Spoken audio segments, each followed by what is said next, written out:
Good morning, children. You might be thinking, why is ma'am outside today? Yes, I'm collecting some leaves for you. Why? Let us go inside and I will tell you why. Okay? So, these are the leaves that I have collected.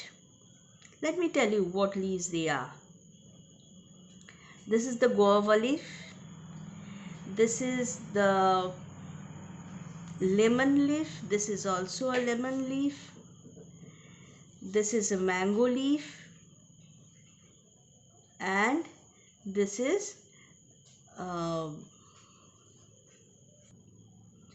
variegated leaf. This is also a leaf which is red in color.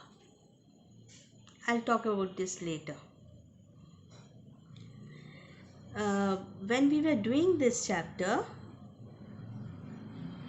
okay, let me tell you, we have come to the revision of the second chapter, that is the food factory of plants. And what is the food factory of plants? It is the leaf is the food factory of plants. So we are studying the leaves. And so many types of leaves I have collected for you.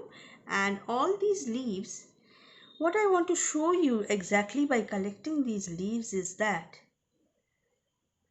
the features of the leaves, the parts of the leaves are there in all of them, no matter what shape or what size they are.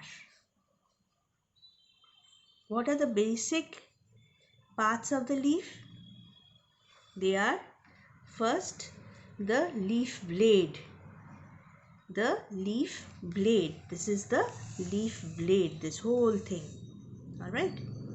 Which has the midrib running through and through from the apex of the leaf. The leaf tip is called the apex of the leaf. From the apex of the leaf to the base of the leaf. All have the leaf, the midrib running through and through. And from there are the side veins coming out. All of them have their separate functions. And one thing you see in the leaf, that this is glossy.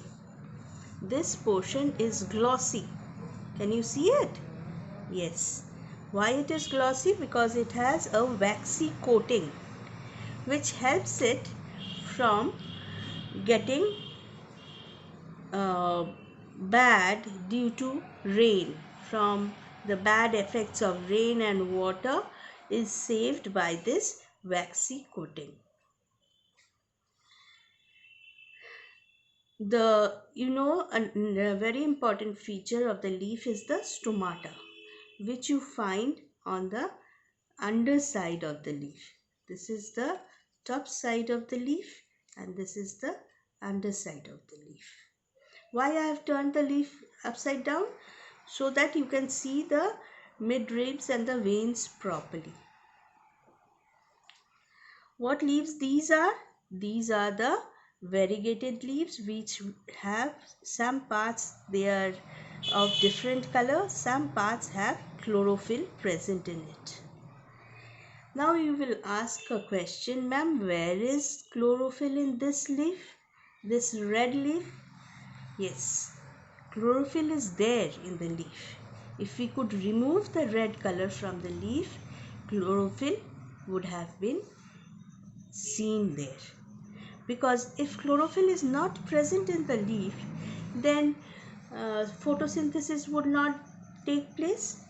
But these are plants which are terrestrial plants with no other features in it. So that means chlorophyll is present in these leaves also.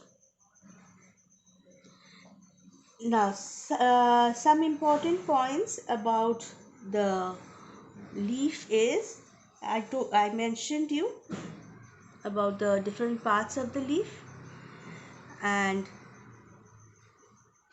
the functions of the different parts of the leaf also. The functions of stomata is to uh, the exchange of gases of carbon dioxide and oxygen. The midrib and the veins, they have the tube-like structures which helps in the passage of water and food from the leaves throughout the plant, and it also gives the structure to the leaf. So these are some common features about the leaf. I will continue with the other portions of the food factory in my next class. Thank you, children.